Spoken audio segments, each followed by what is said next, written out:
Hi friends, നവാഗതനായ ജയൻ വന്നേരി, പശുപതി, ജനനി അയ്യർ എന്നിവരെ പ്രധാന കഥാപാത്രങ്ങളാക്കി സംവിധാനം ചെയ്ത ചിത്രമാണ് മച്ചുക. ബ്രസീലിയൻ വാക്കായ മച്ചുകയുടെ അർത്ഥം ആഴത്തിലുള്ള വേദന എന്നാണ്.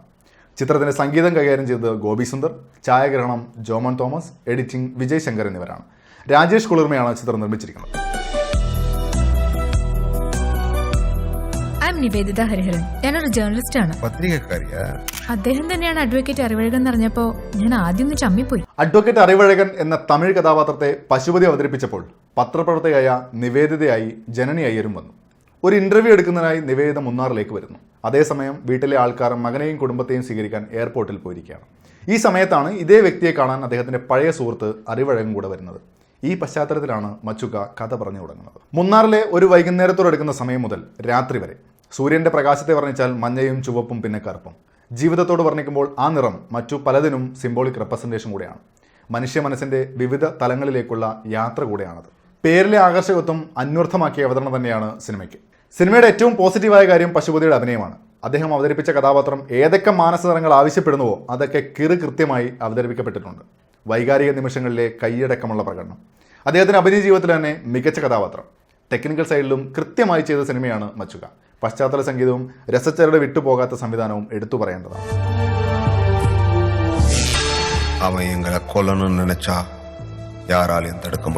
രണ്ട് കഥാപാത്രങ്ങളിലൂടെ മാത്രം 12 മണിക്കൂർ സമയദൈർഘ്യത്തിനുള്ളിൽ നടക്കുന്ന കഥയാണിത്. ആദ്യ പകുതി കഥയുടെ പ്രധാന പ്രമേയത്തിലേക്ക് വരാനുള്ള കാര്യം മാത്രമാണ്. എങ്കിലും ആദ്യ പകുതിയിൽ വെറുതെ എന്ന് കരുതി പറഞ്ഞു പോകുന്ന പല കാര്യങ്ങൾക്കും കൃത്യമായ സ്പേസ് നൽകിയാണ് രണ്ടാം പകുതി കഥ പറയുന്നത്. സിനിമയെ മൊത്തത്തിലെടുത്താലും ഒരു ത്രില്ലർ സ്വഭാവമുള്ള പാറ്റേൺ ആണ്.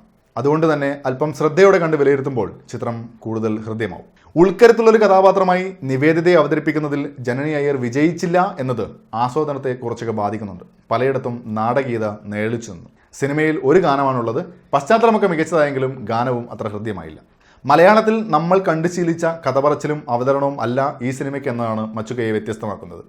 സിനിമ സംഭവിക്കുന്നതിന് മുന്നേയും സിനിമ കഴിഞ്ഞതിന് ശേഷവും കഥ നടക്കുന്നുണ്ട്. അവയെ കൃത്യമായി അപഗ്രഥിക്കാനുള്ള സ്പേസും സംവിധായകൻ പ്രേക്ഷകർക്ക് നൽകുന്നുണ്ട്. സിനിമയിൽ പറഞ്ഞു പോകുന്ന ഉപകഥകളിൽ കാണിക്കുന്ന ചില ബിംബങ്ങളുണ്ട്. എടുത്തു പറഞ്ഞാൽ യേശുവിൻ്റെ അവസാനത്തെ അത്താഴത്തിൻ്റെ ചിത്രം.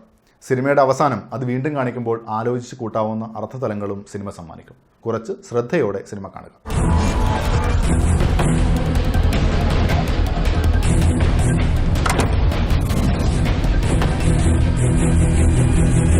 വ്യത്യസ്തമായി ഒരു സിനിമ, രണ്ടാം പകുതി ഒരു ത്രില്ലർ മൂഡിൽ, അതിനേക്കാളുപരി പശുപതി എന്ന നടൻ എന്നീ കാര്യങ്ങൾ കൊണ്ട് ഈ ചിത്രം ധൈര്യമായി കാണാം.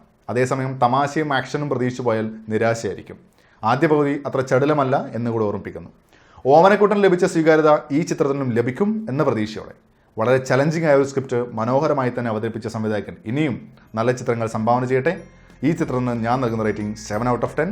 നിങ്ങൾക്കും ഈ ചിത്രത്തെക്കുറിച്ചുള്ള അഭിപ്രായങ്ങൾ പങ്കുവയ്ക്കാം. താഴെ കമൻറ്റ് ചെയ്യാം. പുതിയ ചിത്രത്തിൻ്റെ വിശേഷങ്ങളുമായി വീണ്ടും കാണാം.